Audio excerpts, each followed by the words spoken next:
اعوذ باللہ من الشیطان الرجیم، بسم اللہ الرحمن الرحیم۔ تمام ناظرین کو السلام علیکم ورحمۃ اللہ وبرکاتہ۔ آپ دیکھ رہے ہیں ہمارا یوٹیوب چینل دی انصاریان اور میں ہوں آپ کا ہوسٹ MS انصاری ایک نئی ویڈیو کے ساتھ۔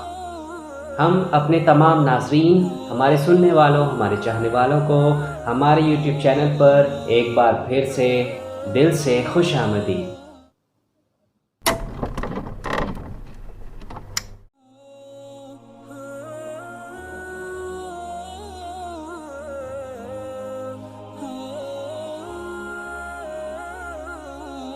صحیح بخاری کی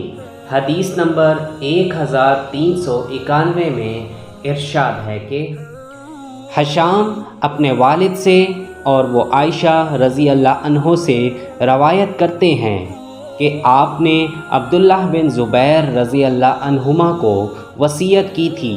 کہ مجھے حضور اکرم صلی اللہ علیہ وآلہ وسلم اور آپ صلی اللہ علیہ وآلہ وسلم کے ساتھیوں کے ساتھ دفن نہ کرنا، بلکہ میری دوسری سوکنوں کے ساتھ بقیع غرقد میں مجھے دفن کرنا۔ میں یہ نہیں چاہتی کہ ان کے ساتھ میری بھی تعریف ہوا کرے۔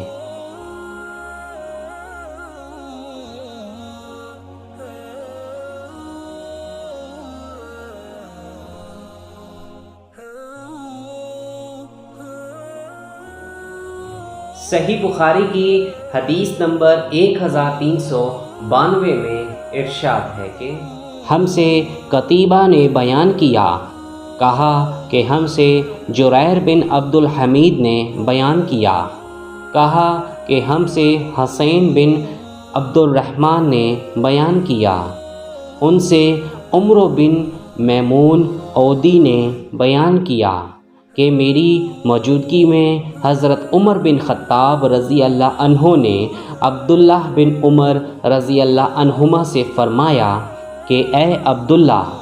ام المومنین حضرت عائشہ رضی اللہ عنہا کی خدمت میں جا اور کہہ کر عمر بن خطاب نے آپ کو سلام کہا ہے، اور پھر ان سے معلوم کرنا کہ کیا مجھے میرے دونوں ساتھیوں کے ساتھ دفن ہونے کی آپ کی طرف سے اجازت مل سکتی ہے؟ حضرت عائشہ رضی اللہ عنہا نے کہا کہ میں نے اس جگہ کو اپنے لیے پسند کر رکھا تھا، لیکن آج میں اپنے پر عمر رضی اللہ عنہ کو ترجیح دیتی ہوں۔ جب ابن عمر رضی اللہ عنہما واپس آئے تو عمر رضی اللہ عنہ نے دریافت کیا کہ کیا پیغام لائے ہو؟ کہا کہ امیر المومنین انہوں نے آپ کو اجازت دے دی ہے۔ حضرت عمر رضی اللہ عنہ یہ سن کر بولے کہ اس جگہ دفن ہونے سے زیادہ مجھے اور کوئی چیز عزیز نہیں تھی، لیکن جب میری روح قبض ہو جائے تو مجھے اٹھا کر لے جانا اور پھر دوبارہ حضرت عائشہ رضی اللہ عنہا کو میرا سلام پہنچا کر ان سے کہنا کہ عمر نے آپ سے اجازت چاہی ہے،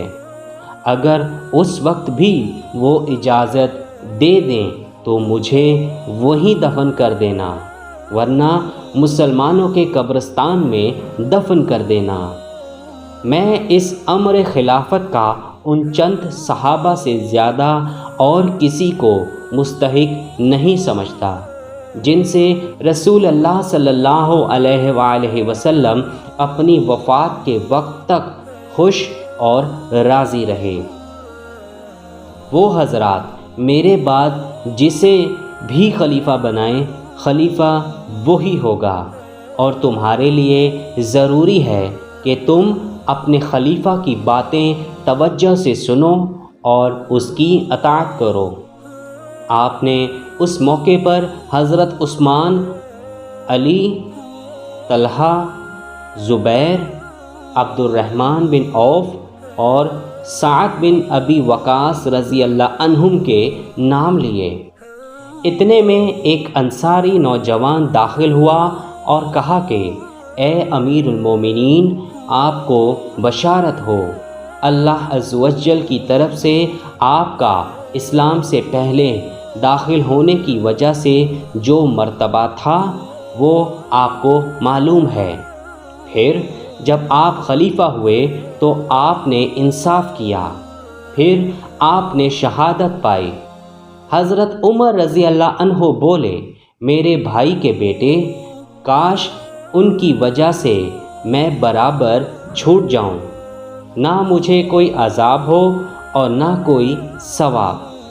ہاں، میں اپنے بعد آنے والے خلیفہ کو وصیت کرتا ہوں کہ وہ مہاجرین اولین کے ساتھ اچھا برتاؤ رکھے، ان کے حقوق پہنچانے اور ان کی عزت کی حفاظت کرے، اور میں اسے انصار کے بارے میں بھی اچھا برتاؤ رکھنے کی وصیت کرتا ہوں۔ یہ وہ لوگ ہیں جنہوں نے ایمان والوں کو اپنے گھروں میں جگہ دی۔ میری وصیت ہے کہ ان کے اچھے لوگوں کے ساتھ بھلائی کی جائے اور ان میں جو برے ہوں ان سے درگزر کیا جائے، اور میں ہونے والے خلیفہ کو وصیت کرتا ہوں اس ذمہ داری کو پورا کرنے کی جو اللہ اور رسول کی ذمہ داری ہے، یعنی غیر مسلموں کی جو اسلامی حکومت کے تحت زندگی گزارتے ہیں، ان سے کیے گئے وعدوں کو پورا کیا جائے، انہیں بچا کر لڑا جائے اور طاقت سے زیادہ ان پر کوئی بار نہ ڈالا جائے۔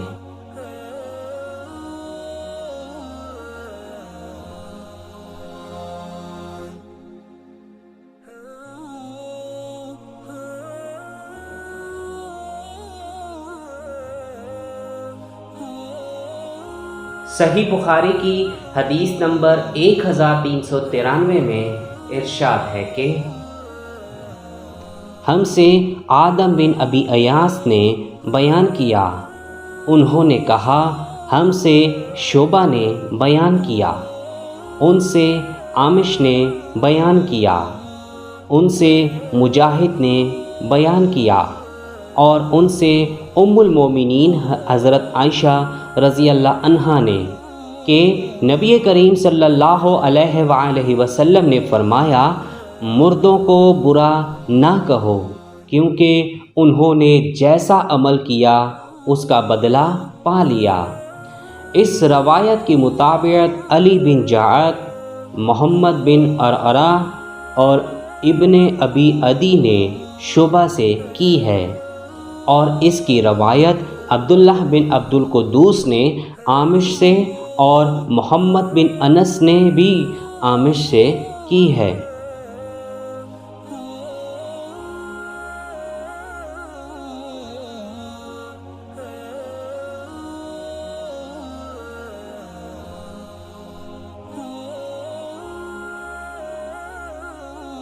صحیح بخاری حدیث نمبر 1394 میں ارشاد ہے کہ ہم سے عمر بن حفص نے بیان کیا، انہوں نے کہا کہ مجھ سے میرے باپ نے بیان کیا، عامش سے انہوں نے کہا کہ مجھ سے عمر بن مراہ نے بیان کیا، ان سے سعید بن جبیر نے، اور ان سے حضرت ابن عباس رضی اللہ عنہما نے بیان کیا کہ ابو لہب نے نبی کریم صلی اللہ علیہ وآلہ وسلم سے کہا کہ سارے دن تجھ پر بربادی ہو۔ اس پر یہ آیت اتری، تبت یدا ابی لہب وتب، یعنی ٹوٹ گئے ہاتھ ابو لہب کے اور وہ خود ہی برباد ہو گیا۔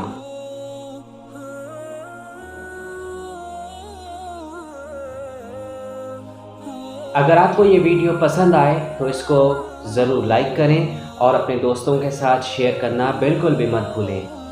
کمنٹ سیکشن میں اپنی رائے کا اظہار ضرور کیا کریں اور ہمیں بھی بتایا کریں کہ آپ کو ہماری ویڈیو کیسی لگی،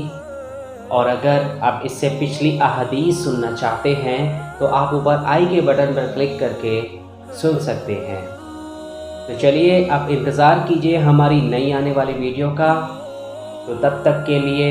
اللہ حافظ۔ لیکن جانے سے پہلے آپ لوگوں سے ایک بہت چھوٹی سی التماس ہے کہ اگر ابھی تک آپ نے میرا چینل دی انصاریئن کو سبسکرائب نہیں کیا تو اس کو آپ ضرور سبسکرائب کر لیں، اور گھنٹی کے نشان کو دبانا بالکل ابھی مت بھولیں، تاکہ جب بھی ہماری کوئی نئی ویڈیو اپلوڈ ہو تو اس کی اطلاع سب سے پہلے آپ کو ملے۔ تو چلیے اب ملتے ہیں آپ سے نئی ویڈیو میں، تب تک کے لیے اللہ حافظ، اپنا بہت زیادہ خیال رکھیں۔ السلام علیکم ورحمۃ اللہ وبرکاتہ۔